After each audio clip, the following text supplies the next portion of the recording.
things live from hyperspace. So, hey, Lauren, how goes it? You're labeled Fawn, but that's because we're using Fawn's Zoom to beam in there to hyperspace. How goes it? It's going. We're going to be doing a second session on my leg today. So I know that you guys we've talked about my leg getting done. Yeah, we're going to stream live some of that coming up in a few minutes. They're getting their inks ready in the background right now. Awesome. Can't wait to see that. Yeah, doing great. I'm battling a little bit of a sinus headache this morning. We had some nasty weather kind of moving through. It's a dreary day here, but I'll power through it. How was you guys' weekend? Mine was great. I'm just working nonstop. But your site is getting pretty damn close to having getting through the full cycle. I've got another site that's right behind it, and I've got all the software. Oh man, I haven't been. It's fun. I wake up early. I've been going to bed a little early, but I wake up wicked early to work on this stuff. Anyways, I'm excited to beam in with Guy and check out what's going on there in hyperspace and Fawn, and catch up with you again. Yeah. So Lauren, you guys are just about to get started. Do you normally start this early over there? Not quite this early, but we're going to get started earlier than normal today. Yeah. Well, good. I can't wait to see. I did get a look in person at the first pass of the tattoo when I saw you in Arizona, and it looked really nice. Excited to see. We also have Kyle here. Kyle, do you want to say hi? Hey, what's up, Kyle's Kyle? going to be behind the camera today around. So this is hyperspace, you guys. I'm kind of panning. They're picking out their palette here, which is cool. Collab decisions, Yeah. They're asking. Yeah, nice. I was trying to get, now I know where you are. I was trying to get a feel for where you were in the space. I've only been there a couple of times. It's been a little while, but it's really a beautiful spot. Well, it definitely changes, because the last time I was here was in the the fall. Before that was the heat of summer. Kyle again.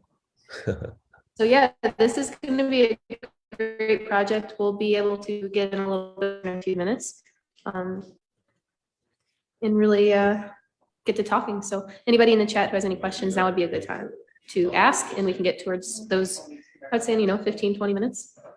Yeah, absolutely. We just have people slowly coming in on the Fireside channel here. Actually, we just lost a couple. We weren't engaging enough. Oh no. That's how I watch live streams too. I pop in for just long enough for people to go, oh, someone's watching, and then I leave. It depends on the platforms, of course. I've been surprised. A lot of our channels, we're getting like 20-minute plus retention. I don't know. Yeah, I mean, all the platforms are crazy, but I'm sharing it out now to more of the Facebooks. But ultimately, sorry. Okay, I guess we got to do something. I do have we have other guests lined up in the future, so we could chat about some of them to tease people. Yeah, do we have 2 guests next week? We do, I believe. We need to get our booking in sync. But I believe we have Andrew from New Zealand and Katie from North Carolina. Yeah. So let's see. Daniel says hi from Portugal. So this is working on the internets. Nice. Yeah, it's funny. You were talking about the view time, how long people watch any given video, and there's nothing more discouraging than going and looking at your videos and seeing the average view time. If like even if it's like a 10 or 12 minute video, it's like, wow, people disappear after 3 minutes no matter what. That's crazy. It's like, you didn't have 11 minutes. I guess I just wasn't exciting enough to watch for 11 minutes. Well, again, it's not more average. Well, look at that. Oh, cool. Here we go. Let's tune in here. Yeah, we're just getting our palette down. Getting our palette down. How about that? So yeah, we are doing a final session on a piece that's got all kinds of scenery and different light sources and some sort of subtle sky colors and things like that. So we're going to end up using a lot of different things here. Dipping between a few colors wouldn't give us the range that we really need. So And since Fawn and I have already talked a lot of color theory in the past, we're just kind of going down the rabbit hole here, which is fun. But yeah, I think we're just about there. You do a much better job of keeping your is that the method tattoo system there, your shelf, you keep it a lot better organized than me. I spent, God, I don't know, probably 4 or 5 hours organizing it the way that I wanted it, and it's never looked that way again. It's a disaster now. Well, you know, it doesn't stay that way, even if you want it to. And just disclaimer, this got reorganized the other day, you know? And so then it goes through a period of and then you're like, oh man, my inks. And then you do it again. That's kind of how it works. Yeah. You need an ochre too. That's the one I was looking at, the caramely. Yeah. I did full. I did find it pretty helpful, especially if you order sets of inks and you really can't tell the subtle differences in a lot of the colors that they send you, and then you set them out that way and you're like, oh, that actually is a little bit warmer than that one, or that one is a little more of a true pink and that one's a little more of a magenta, but you wouldn't notice it when you're looking at the labels or looking at the bottle straight on, but looking at the bottom of the bottles is pretty helpful. I still found that I had, 7 reds that were used, that were basically the same thing, but that had subtle differences, but it's cool to look at it that way. Numbers are down deliberately so that it doesn't echo. I fixed the echoes for my phones. I know that Jesse was struggling for a while just to get those storage systems delivered or manufactured. He was really, really having a hard time. Supply chain. Yeah, he had some real supply chain disruptions for some time. We talked about trying to do some type of sponsorship, through Fireside, and then the deeper we got into it, he started to back off and was like, I don't think if you were able to sell them, or use a discount code or whatever to sell them, he said, I don't think I could deliver them. So, but I think he's got that pretty well worked out now. I believe so. Yeah, it seems like a lot of things have kind of opened up. Sometimes, yeah, it's all there. Yeah. Speaking of Jesse, we have a series coming from the Richmond Tattoo Show that should start tomorrow. I'm testing out a new video editing service, and they were supposed to have a 48-hour turnaround, and here we are about 90 hours in, and I haven't seen a video yet. No, so man, we'll every time I try to use Fiverr or any of those, often by the time I get them back, I have to fucking just redo it. And I know that some of it is just my standard operating procedure. Like, I want to get it down to a 4-page document that people can turn around. But on the other hand, yeah, we'll see. Who knows? 90, a 100-hour turnaround is not that bad depending on the price. But yeah, loose screw. Jesse's definitely has a very, great eye, and I love the studio there. Yeah, there's Jesse. Super cool place they have there. Yeah, he was doing. So just real quick about Jesse, I remember like fucking 15 years ago, maybe just or longer. He was doing like bodysuits back then.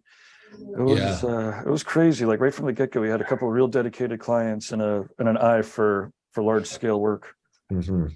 Yeah, he definitely did. We had our first ever podcast with him was at Evergreen, Joshua Carlton's show, and we talked about some of his lessons learned with some of these really large scale pieces and using a lot of really soft pastel color and big open fields and things like that. And it was really an awesome episode. I learned a lot, and it seemed like everyone really got a lot out of it. It was one of our more popular shows for that period of time. These were all really nice. And he the evolution of loose screw, when people exit, he uses it as an opportunity to grow in health, which is great because he's the crew's always evolving, and it's awesome. Yeah, no, he had made some kind of shifts in his model that he used, I think, and I don't know if you were involved in that or not, but is moving more towards kind of an employee model rather than just a subcontractor model, and that was met with some resistance, and then other people loved it. But I haven't talked to him about that in a while. It ends up attracting the right people, or attracting the people that are in alignment. I mean, is the corporate speak, right? Like people that are, again, you don't want everybody to be thinking exactly alike, but everybody should be, in alignment, pushing in the same direction, right? So you could be doing it in different flavors and in different ways, but not everyone, wants to be an employee that has, I think he fucking has like paid vacation and health insurance. Don't quote me on that, but I think so. Yeah. that's the direction he goes in. And I helped him a little bit with stuff, but no, he's always been on his path. He's fired me and hired me over the course of the 2 decades I've known him. Right. I'm pretty excited. I'm gonna get him set up on the new TattooNow pretty soon. Oh, nice. Just as a solo artist, but okay, not for the entire shop. well, not yet, but we'll see. I gotta deliver. Yeah. But Yeah. Nick Mitchell's obviously we caught up with him at okay, well let's Yeah. Awesome work. So what is can you guys hear us right now, Guy and Fawn? Yeah. No. Maybe not. so I do have the Who the Fuck Did the Awesome Artwork folder. Oh, for nice. today. Okay. So we could potentially run that as a segment. I Okay, did let's do that while you're also setting up. confirm with Derb about a trivia night. We're going to do a trivia night in 2 Sundays. Sunday the 18th. Anybody into trivia night? I think we're going to do like trivia. It might double as the holiday party, the solstice overall holiday party. What type of, just a general trivia night or something tattoo specific? That'd be or art tattoo trivia specific? night. Yeah, Derb. I don't know. So we did a seminar with Derb not too long ago, a couple Sundays ago, and after the health seminar, he did trivia. He did trivia based off of his seminar. But I believe that this on the 18th, it'll probably be more like tattoo trivia. And but yeah, I guess we're just getting it together. We got the date, so we'll put together Nice. some fun. It'll be a Sunday night, 8 o'clock. Awesome. Okay. So shall we run the who did it? Who's done it? Yeah, let's do it. We have Okay. we have a handful of people on the Fireside stream here that maybe can jump There in. we So go. I won't answer if I know. Although I haven't known any of these people so far, so I'm as good at this as I am at trivia. Okay. Video thumbnails have been Hmm. minimized. This upper. Okay, so here we go. So this is a painting, clearly. So this is a mix of Hmm. paintings and tattoos. Okay. Maybe we could do a little run. Yeah, maybe just yeah, run this is- through a few and then maybe a hint after a couple. I don't know yet. Is this a self-portrait? I don't know. Let's see some tattoos. Okay, that's nice. Yeah. Yeah, it's not familiar to me yet. That's cool. Pretty cool, I like though, huh? it. Yeah. Weird. Yeah. Actually, let me Yeah, really blow this up a bizarre. little bit. Yeah. This is a yeah. tough one. This one you'd have to be really on your game. Although by the time we get to the end and you see some more of the paintings, then you won't have to be on your game. Look at that. Yeah. I don't know. I like the color palette that it's transitioning from the paintings to the tattoos, really muted with just these kind of soft glowing tones. Nice. I don't know. Does anyone, we don't have any answers here Well, yet. even if you did know, I got no answers. It's okay. Yeah. Oh, look at that. This is as much Crazy. of a chance for us to just show off some sick ass Yeah, I like those hands. work here, huh? Yeah. Yeah, huh? Is that crazy though? Like Yeah. all of this is like so I mean, I don't even want to say subtle because it's one of the things that draws your eye to it, right? But Yeah. Like those, I love big, like meaty, muscular hands when they're drawn well. I spent most of my formative art years hiding hands, so I didn't have to draw them. Yeah, crazy. So where do you know where this artist is from? I do. The other side of the world from us. Okay. Yeah. Their work has been featured on Drunk Critique before. One of the other pieces that's coming up. Okay. We've probably shown his work on here before too. Oh, really? Okay. Let's see here. Let's get some more fun stuff. Not that this is fun, but that's pretty creepy. Oh yeah. Nice little large scale Yeah, that's tattoo nice. work. Lauren, Isn't it can you fun see how this many- work at all? I don't think we have audio connection with them. And we can't figure it out over here. Oh, okay.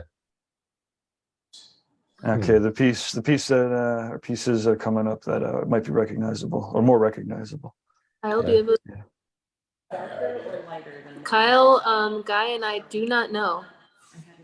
Nice. Yeah, I don't either. I don't think it's not looking familiar to me. Hopefully these more, the ones that Gabe thinks are more recognizable. Well, we've got this one here, I Okay. believe we've had on the show. Oh, before. I've seen this one. Yeah, Yeah. Reddish? Glowing red maybe, or glowing pink? there's a little signature at the bottom, but I can't make it out. Oh, it's because I'm looking at a reversed a mirror Really? image. Yeah, the way that my monitor is set up, it's a mirrored or flipped image. Yeah. I remember this artist sent this in for drunk critique. Probably like hour 4 or 5 in to drunk critique. It was like, what the fuck? 5 hours of drunk critique. Oh wow. Yeah. Man, that is a cover up. Good Lord. Cover up city. Whoa. Oh. I'll play around in this water. Woo.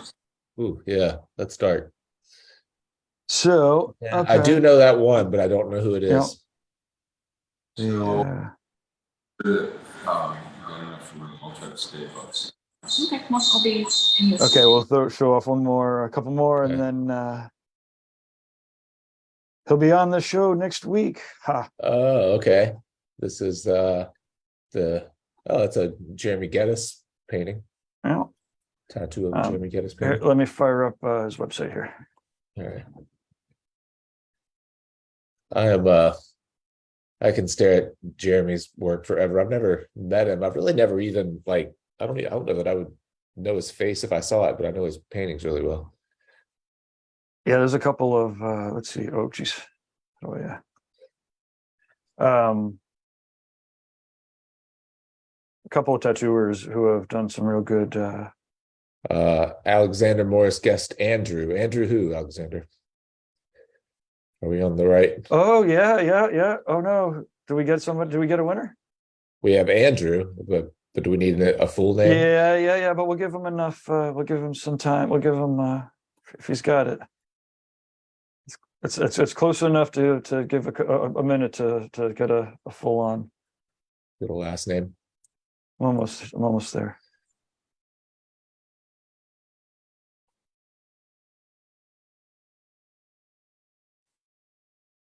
So what Fawn and Guy, what's the kind of plan of attack here? Do you guys like to work simultaneously, or do you switch out work individually?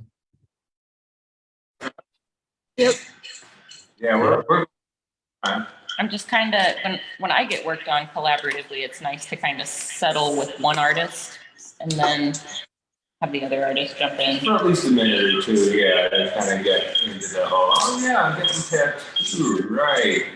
And then you deal with it on winning after that. So to have both artists start at the same time, cold turkey like Got that, some I headphones don't on. see why that's necessary. Yeah, that's a good point. But also, there's just a natural flow to it. And I think Fawn's still getting a little situated. She's the traveling artist, and so now is when she's sitting down and realizing, oh yeah, I need this. And of course, I work here every day, so everything's right where I would normally have it. Right. Yeah. Fine. Is there some camera action that's going wonky here? Yeah. Unmute that one. Alexander answered, he's in Australia. I don't know the last name. But I guess that's close enough. Yes. close enough. So what is the last name? The Swarbrick, Andrew Swarbrick. Sorbrick. Okay. And he might get mad that, I don't know how sensitive they are between New Zealand and Australia, but Okay. from all the way over here in New England, we're giving it to you. Yeah. Nice. All right. Was there a prize? We didn't announce if there was a prize for winning today. No, but if he emails us, we can get him Make get sure him you get either something. something from Fireside or from Reinventing. Yeah, absolutely. Yeah, one thing I want to say about like Australia and New Zealand. Yet, is there's incredible art coming out of both. It's really amazing.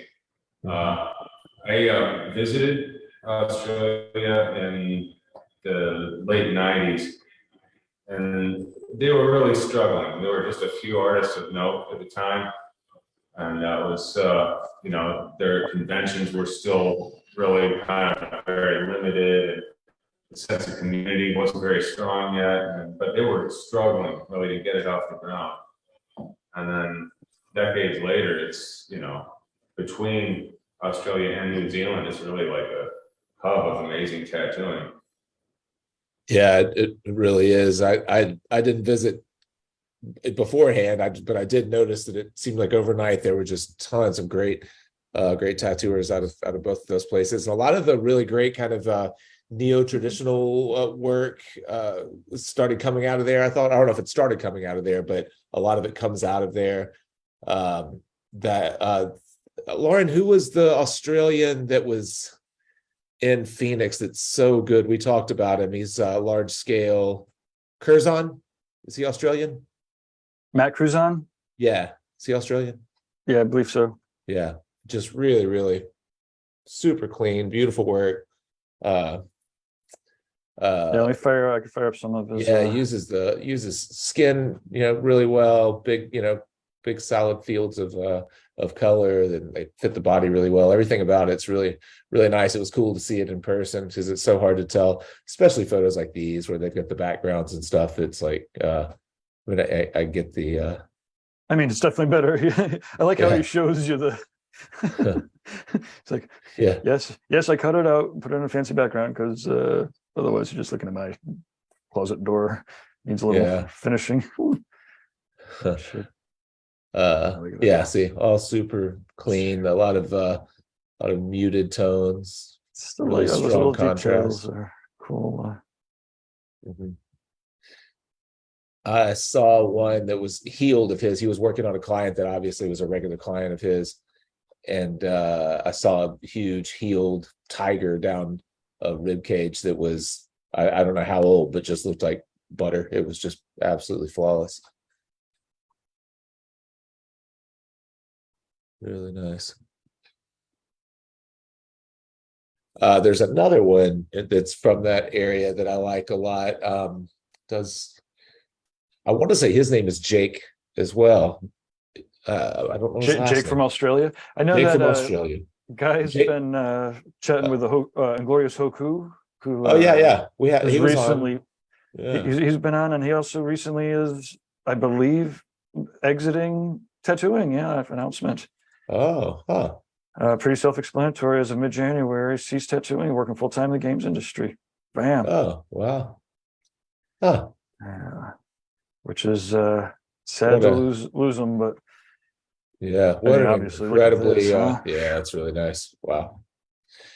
That gaming industry just so competitive. There's so many incredible artists working in gaming. Every time I follow that, Andy Chambers introduced me to Peter Moorbacher, and so I started following him, and through him started finding other kind of, I don't know if you call them fantasy. They do a lot of the his crew does a lot of the Magic the Gathering paintings, drawings, cards and things, and they're just what's it, Moorbacher? Mohr. Yeah, I got it. Yeah. Oh man, he's just it's just jaw-droppingly good, and not just him, like everyone that I find that comes from everyone that I find that comes from that world is just amazing. I keep waiting for him to teach a class on that Smarter Art School because I think some of the same crew does. Is it not Steve Fisher? What's the Dan Dos Santos is on there. Dan Dos Santos is on it. Teaches on there. The guy who Rebecca does Guay, maybe. Yeah, Greg Manchess, who's a little different stylistically, does the polar bears and stuff that are so good. And then who's the Dungeons and Dragons guy that has the long gray beard, but he's not very old. He's Fisher. Man, I'm so bad with names. Surely someone watching knows who I'm talking about. Don't leave me hanging. Somebody tell me. His name's Muddy Colors. So this is Muddy Colors is Dan Dos Santos's painting blog. So I've seen that. Yeah, that's great. And the spectrum here, this is like any apprentice in my mind would be like, you should just kind of devour all of them. I don't know, the Spectrum magazine, these are like the best of arts for the year for like fantasy illustration or some such. But whenever anybody's like, you can't get, emotion out of digital art, I'm just like, I don't know what to fucking tell you, but looking at 3 of those pages, you can definitely get emotion out of digital art. I don't know, it's different. I'm not saying it's the same or anything. I'm just saying that that's, you could do a lot. And they're tackling AI. Yeah, I was watching a pretty interesting little interview that Proco did, or one of his Draftsman podcasts, where they were talking about AI generated art. They had a pretty philosophical conversation going for a while that was good. They didn't just dismiss it, or they didn't fully adopt, fully adopt it either. But, I've got to look up. Sorry, I'm going to look up who this other person is before it drives me crazy. Smarter Art School. Can you? Well, I can do it. I'm going to Smart Art School. Smart. I got it up here. Okay. The guy, he's teaching a joint class with Greg Manchess. He does the dragons and stuff. It's really good. He's paints on copper a decent amount. And I've actually been painting a little bit. I've been doing a couple of landscapes on copper that I'm still kind of struggling with. I like it a lot, but I think it's affected my process a lot. I'm trying to really use the copper as best I can to come through, and I end up not painting the way that I normally would. Yeah, go to right. And then Scott Fisher. Is that right? Yeah, probably. Sounds right. Yeah, that might be it. All of these, huh? Yeah, I think they're really they must really be doing a great job. I haven't taken any of their courses yet, but my buddy Adam Shaw has taken a couple, and he really is getting a lot. Scott Fisher, yes. Scott Fisher. Okay, yeah. So Scott Fisher and Greg Manchess are teaching one together that Adam Shaw took. He just audited it. It's kind of cool how they do it. I mean, if you want your work graded or whatever, I think it's maybe $3,000 or something like that to take the course from the two of them, but you can just audit and sit in for not very much money, $300 or $400 for the entire semester. Really cheap. So it's nice that they make it available to, I think they limit the full course to like 12 people, but then as many as people who want to audit it can, which is cool. Nice. Is the camera's over near guys, does that mean that we're getting a better mic action, or? Don't know. That's one of the only downsides to living in the woods. Right. Looks pretty cool though. Here, I'll beam in real quick, or highlight it real quick. See if we could see in.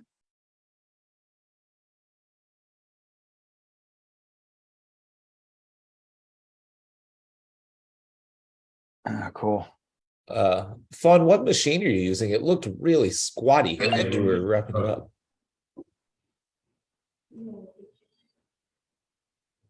Oh, I think we have audio now.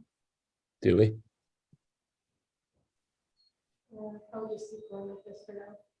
Oh, maybe not. Yeah, I don't hear any audio. I mean, I hear audio, but I don't hear any responses to anything that we've said. So Yeah. I mean, it is amazing that we are able to beam in there at all. For years, you know, I would be like, "Hey, wait, guy, we seem to be having like a phone call for, you know, more than 15 minutes. Like, we could probably do some computer stuff." And then, Yeah. like every year or two, I'd convince them to give it a shot, and then it would work for like 15 minutes. It would be amazing, and then it would stop working, and it would be like, "Oh, motherfucker," because a cloud cover would like change or something. Right. And you know, and then I'd be, you know, a year would go by and I'd be like, "I think that we could do this again." He'd be like, "No, it fucking blows here. It sucks. I've tried a million ways." I you know, because he lives it every day. I don't, you know. And about another year later, you know, I convinced him to try, and it would work for about 20 minutes, and it would be amazing. And then it would shit the bed because, you know, rain came in or something. But you know, I think it was like 2 years ago, just pre-COVID. I don't know. Hope he remembers more than I do. All of a sudden, it was like a solid internet connection, at least cellularly. Yeah. And, Yeah. so, We run into the same thing. My assistant, Allie, she lives just out of town, not far, really a 20-minute drive probably from my house. And here I am with fiber optic, you know, getting 400 megabits down, and she can't upload a YouTube video from her house. You know, It's crazy. She ends up having to come to the studio or you know, to do any kind of work for me, because it just doesn't, you know, it's okay for a week and then it craps the bed again. So yeah, so we're getting a couple of comments here. We've got what does this say? No name is the name, says audio is good, but only for Gabe and Jake. So yeah, that's all right. Well, at least we're getting to watch something, watch some live tattooing, best that we can see it. I would like to get a little better idea of their kind of process and how they're thinking about it, but there's probably not much hope of that. We'll just have to watch and guess, make up our own process. oh no, let's not go there. You don't want to make up your own process. The MSTK 3000 of tattoo videos. What is that? What was the MSTK Mystery 3000? Yeah, Mystery Science. Yeah. Oh. Yeah, probably shouldn't. So tell you want to update us a little bit on some of the TattooNow projects that you're working on? Or are you not allowed to talk about no, I'm pretty psyched. I've got a couple of them. I've got almost a full event schedule coming up next year, and you know, it's a lot of fun. You know, obviously for a while there I was doing my own thing. You know, now I get to help other people do their thing. So the next event is in New Mexico. It's Queercation Tattoo Conference. So it's a LGBTQ, POC, queer, safe, and ally tattoo event. So it's 3 days, the 20th to the 22nd in Santa Fe at this awesome resort, and they've got a full awesome lineup of teachers. Okay. So it's Haley Adams. Yeah. She's and she's done the Live in the Castro podcasts. So there's a lot of these folks have been interviewed. Leslie, she's an awesome painter, musician. You know, from, I don't want to say back in the day. I don't know if there's an easy way to say people have been around for awesome lengths of time. But anyway, so this is you know, one of the next events, and tickets are moving, so that's pretty awesome. Yeah, and nice. Then, I don't know any of the other people yet. Is Haley still doing her podcast or no? Yes.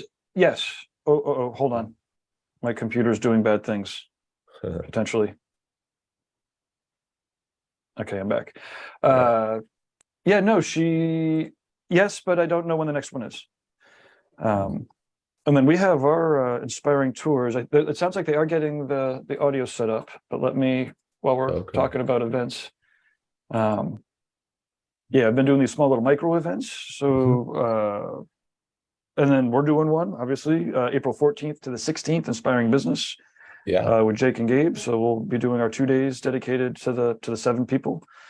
Nikki's I was gonna say, I'm excited to see the venue, the bed and breakfast. I haven't been there yet. It looks awesome though. It is fantastic. You know, it's like Jiminy Peak, only way smaller. You know, it's like it's so awesome. And then right afterwards, Nikki Simpson and Teach Pool will be doing some tattooing. So it's another three days of tattooing and a half day of what do you call them? Portfolio critiques. Right. And then the week before us is Nick Baxter and Sean Barber. So they're doing 4 days. It's 2,500. They're doing a full day each. One of, let's see if I can get this off my head. Portrait, plein air, a still life, and then tattooing.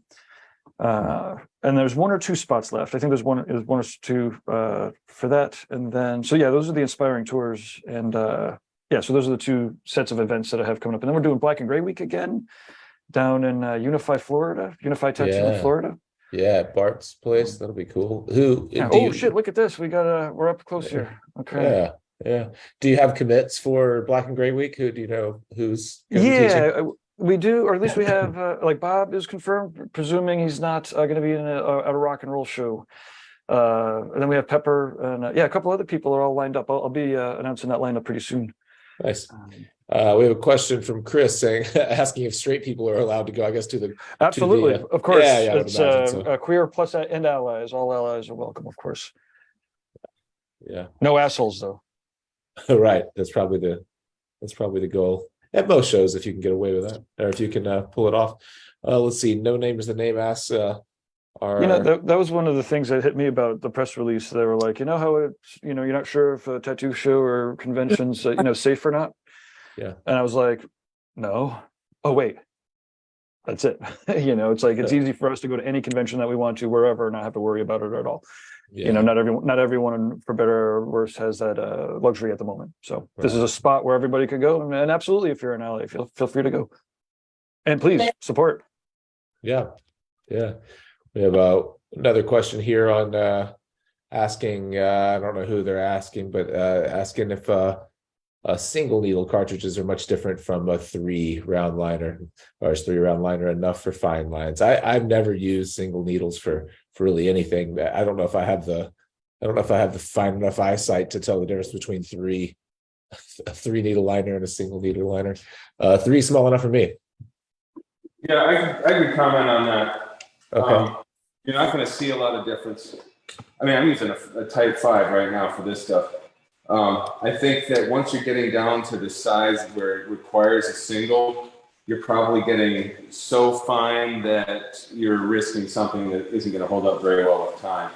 The other thing I've noticed is that if you pull a line with a single needle and in the same tattoo, pull some line to the 3, and I did a bit of that early in my career, the single needle stuff tended to have more blowouts and dropouts in it because there's only one needle, and of course you're going to have all kinds of little blowouts and dropouts throughout the length of any line that you do. But when there's 3 needles running parallel, those blowouts and dropouts kind of average each other out, and it looks like a smoother line. So not just in terms of getting a line that's fine enough, but you also want a line that's consistent.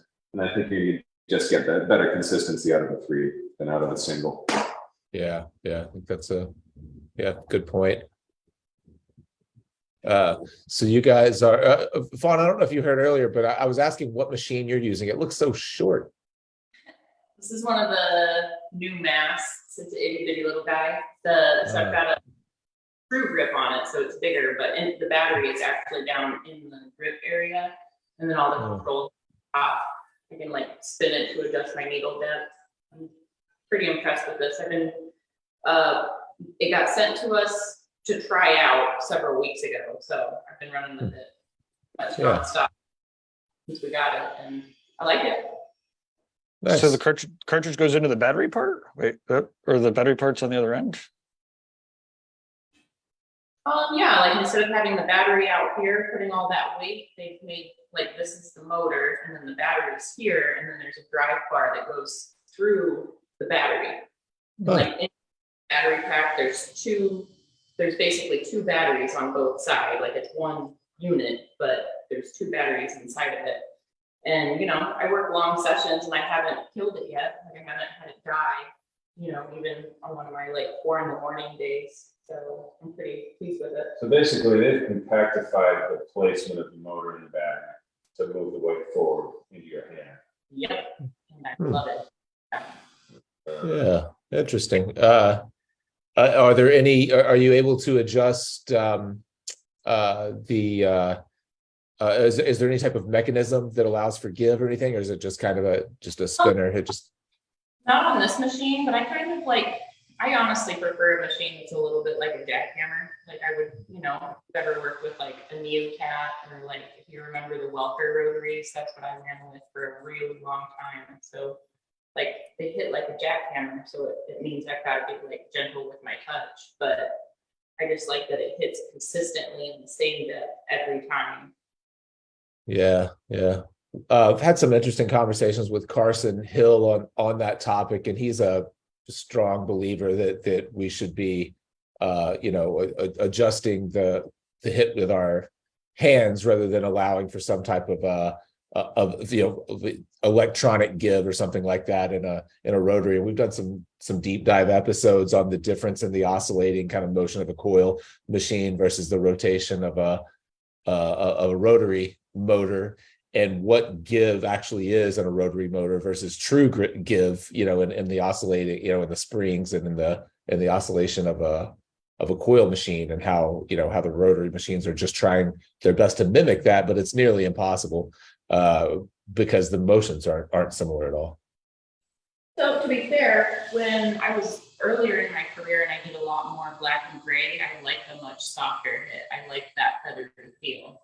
But now that like 90% of the time I'm working in full color, full saturation, I want to get that pigment in there, and I want to know the depth that I'm putting in. Like, so for me, it's almost like, I don't know, I just want to be as efficient with putting the pigment, the color pigment in. I don't want to have those like gaps in between. I want to deliver as much pigment with every stroke of the needle as I can.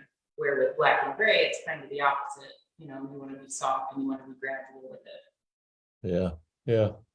We have a question from Anthony here asking if Guy is using a Cheyenne pin. Is that what you're using, Guy? Yeah.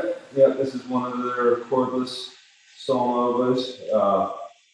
It's just a very simple, trouble-free machine. This is a 3.5 millimeter cam. I get about 6 to 7 hours out of the battery on this, which typically is enough for me to get through a session. Yeah. I was just sent one that I guess I'll probably do a review on, only because there was one interesting. I like the machine fine. It does have some type of a boost mechanism built into it, but the coolest thing about it is that it has a UV sterilization case. So you wipe the machine down like you normally would, and you put it in this really fancy, looks like like an iPod kind of like a case, or like a earbuds kind of case. You just close it on there and you push a little button like a microwave, and it turns red, and in like 3 minutes apparently it has like 30 some odd different UV lights that penetrate from all different angles that supposedly sterilize the machine. It's called Tanitas, Tenitas. Have you guys heard of that at all? No, but how do you sterilize the sterilizer? That's a good question. I don't know. I'm going to have the guy on to record a podcast, and we'll get into that. I'm sure there's a language barrier. He's I don't know exactly where he's from, but our text messages are kind of broken. So we'll see how it goes. Like the Cheyenne pen, and I don't know if there's any other company that's done this yet, is the disposable grips, and they have a few different designs. Yeah. And you just toss it, and then the rest of this is very easy to just, give it a little bad side swipe around there, and you're good to go. Where every other pen machine I've ever tried out, we've had to do this elaborate, covering and binding and taping and everything else, and then there you are in the middle of the convention floor, and it's just slightly gross, I guess. So I think that this is just a cleaner, definitely, as far as cross-contamination goes. Yeah, I like that a lot. Ink Machines does that as well. I have their Scorpion. I've been using it for years, and I like their disposable grip. Almost kind of like sticks to the glove a little bit. It's really tacky, and I just I don't know. I feel like I barely have to hold on. It's and it's also the shape of it. It kind of balls out like that. I don't know if you remember the old kind of egg shape, like steel grips from years ago. It kind of reminds me of those a little bit, the way it sits in your hand. Yeah, in fact, the lemon shaped grips that Jason Guy was making, that was on request from me. I sent him designs. Yeah, I mean, we tried so many things, but I think that this sort of simple spherical design is just the most versatile. You can move it around in your hand, and there's not like a comfortable versus an uncomfortable position. Yeah.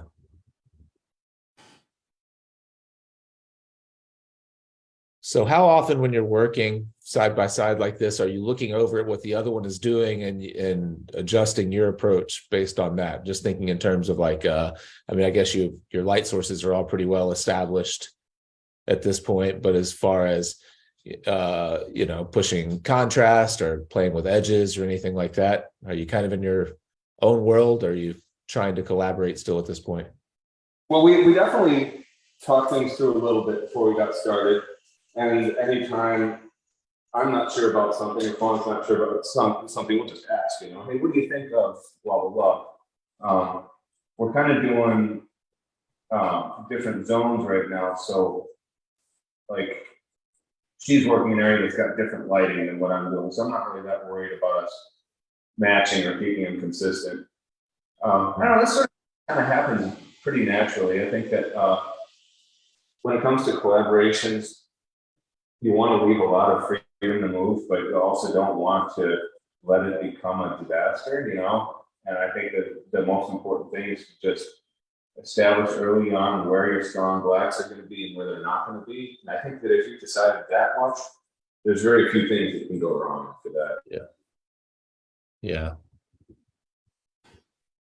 Yeah, that's I think that's true. Just getting the basic kind of light and shadow form separated early on solves such a huge chunk of your problems.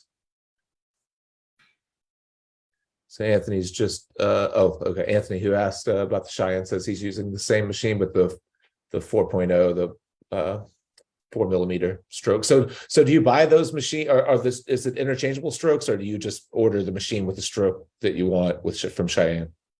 They're not interchangeable. It's not like Carson's machine. Gotcha. But you can swap out the cams. Mm-hmm. I think that it's part of making it run as efficiently as possible, and it doesn't produce a lot of sound or waste heat, so it's not spending energy on clacketing. You know what I mean?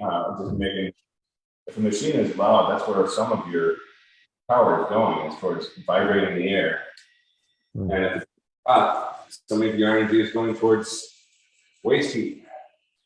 And there's also a possibility that your client is having to absorb some of that excess energy as well. So they're not just getting poked, but they're also getting punched. And that's why you want to be running efficiently. A perfect world, you're going to have exactly the right amount of power to get your needle group into the skin and not any extra. Yeah. I have no idea. Just slow? Slower, yeah. I mean, pretty much anytime I start a new machine, I find myself using a little bit more power, and then after a couple tattoos, I can find where that minimum is. And it might be different from tattoo to tattoo also. The larger piece, I might have it running a little faster since I'm moving faster. Or someone, more sun beaten or whatever. I'll typically use a little more power. Oh. Is the Solnova, is that the one that you adjust voltage just by tilting the machine with your hand? Is that right? Yeah. I don't know if you can hear this, but hold the button. And there's no readout, so you don't know what the voltage actually is? No, but yeah, if you're relying on a numeric readout, then you're not in tune with your process. You should be able to, it's clear to feel it, I don't know. I mean, I'm kind of old school. I think that you should be able to do this by feel, and numbers can lie. You can get the wrong idea from the numbers, and part of the feel is also how is the skin responding? Does it feel like the ink is going in plus a little extra? In which case, scale that kind of power. Or is it you're wiping and it's not saturating enough? Add a little power. Your numbers aren't going to tell you how well the ink's going in the skin. Your eyes are going to tell you that. Yeah. So yeah, that's my crotchety old man advice of the day. Yeah. Well, even for so many years there were the power supplies didn't have any, or no power supply that I had for the first probably 10 years of my career had a digital readout at all. You just listen to it. The Aaron guy from TatCom, he's a wicked nerd, like wicked programmer, assembly language nerd, and he's like, I don't know if he's like, I don't want to call anybody out necessarily, but if you run like the instruments to test out the numbers to see if they're actually the numbers, you might just be surprised. To Guy's point.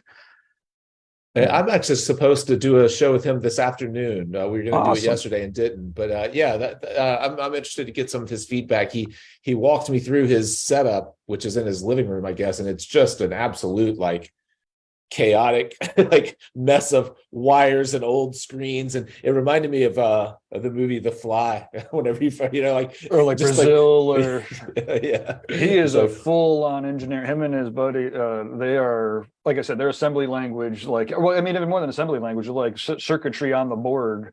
They'll put the circuitry on the board and then write the assembly language to interact with it. It's pretty awesome. Yeah. Also, versus voltage and the different variables, and the importance of calculating your hand speed. He had hinted towards a hand speed calculator when we were doing the heat that was coded very, very intricately. That I think we talked to him about too. I think that's cool, but in practice, I think that is what we call overthinking. Yeah, I'll be interested to see how that. He briefly showed me that hand speed calculator, and I couldn't think of how it would be useful to me. But I am interested to learn more about it and hear what he has to say. I think that just in terms of like on an academic level, learning more about the tattooing process, but in terms of using it on a day-to-day basis, again, if you can't tell from your own senses, then I don't know. I just think you really ultimately have to be able to rely on your senses. Does it feel right? Is this that feeling that I get when the ink is going in just right, or is this that too weak feeling or that too strong feeling? I mean, you should be able to figure that out, because the numbers are not going to tell you anything. And or then looking at the numbers on the screen and then looking at your hand speed calculator to see if you're moving your hand the right speed for your voltage, then you might as well turn your brain off. I don't know. Yeah, no, I agree. But I do think for just the academic side of it, it would be interesting to hear what he has to say. So I can't imagine that it would be useful in practice, but who knows? For some people, it may. But my guess is that it's there to help people think about the different variables that go into it, other than just a number on the screen, right? It's like these are the other things that adjust. Like I guess you'll find out. I couldn't imagine he's like you should be waving your hand at 80 rotations per second. I think it's more like if your machine is doing this and the needles are doing that, then these are the different. Well, we'll see. I guess it'll be fun. Yeah, I like the techie part on the JavaScript is cool. Would be useful is if he were to have several different video clips of different styles of working, and it says, if this is your style of working, your hand speed is roughly this, and I recommend this voltage, right? I think that's as far as people are going to take it, but actually knowing what their working style is like, because people do have different working styles. Some people whip shade more, and some people have more of a pendulum motion, and there's different styles of working, and it could be that there are different recommended voltages for each of those. But, you know, once again, once you're actually doing it, and you wipe the skin to see if the ink went in or not, that's what matters. Mm-hmm. Mm-hmm. Yeah. Well, are we up against the hour here? It looks like we are. Yep. We have any parting words for our handful of viewers here? Viewers have any final kind of questions or thoughts? Anthony had a couple of other things to say. Anthony says that Cheyenne does give you a diagram with the approximate voltage corresponding to the positions on a clock, but he goes by feel as well. So there you go. Yes, we do have a couple things to say. We have a new piece of content dropping for Reinventing the Tattoo today, and it's a biomet composition seminar. Recorded this in New York City a couple of years ago, and just hadn't had the chance to do the edit. And I now have a new editor, and I'm hoping that we'll be seeing more regular video content because he's doing a great job, and he's addicted to tattoos and with barter, and it's awesome. But anyway, the composition seminar is recommended even if that is not your style, because what it is a distillation of the basic compositional principles that I talk about all the time, but just discussed in the context of abstract tattoos where we don't have narrative elements or subject matter. And of course, you can take any of these ideas and bring it back to whatever style you're working in. The seminar includes an interactive exercise at the end. It is only available to people who are subscribers to Reinventing the Tattoo or have purchased the Reinventing Canon. The seminar is not available as a standalone item and will not be. But I recommend the full Canon because it really goes into all those principles. Also, endless content on cover-ups and everything else. So awesome. Yeah. Good idea for the artist in your life. And also just shamelessly, we've got Biomet encyclopedias left. Not a ton of them. This is probably going to be the last year that we have them available. You can find those at the Hyperspace Studios online store. And my partner, Michelle Wortman, she has a new book out, Active Meditations. Really beautiful painting book, low price, good gift idea again, and that you can find in the Michelle Wortman profile. So yeah, that's my product pitch. Nice. Yeah. And so you said that the new course will be available today? Yeah, it's dropping today. It might already be live. If you are a Reinventing subscriber, check it out and go look in the place you would normally look for new content. And if it's not there yet, Sandy's still getting it installed, but it's a beast. I'm really happy about it. I think one of the most exciting pieces of new content that we've added all year, regardless if you're a bio artist or not. Awesome. Well, yeah, can't wait to check it out. Sounds exciting. Cool. Gabe, have we said it all? Yeah. Well, you should probably plug the new Fireside membership areas, and the courses are up. And everything's up on the switch has been flipped. FiresideTattoo.com. We're constantly going back and taking this massive catalog of the last decade and trying to keyword organize it and build clips so that all of the interviews and technique episodes and drawing episodes that we've done over the last 10 years are cohesive and easy to search and find, and we don't have to depend on YouTube playlists, which are the bane of my existence. So I'm excited about that. So we're slowly adding, not slowly, we're as quickly as we can adding deep dive pages is what we're calling them for every episode that we've ever done. And so what you can do is go to Tattoo Topics and search by drawing or technical tattoo or business and mindset or whatever, and look at everything that we've ever put out eventually.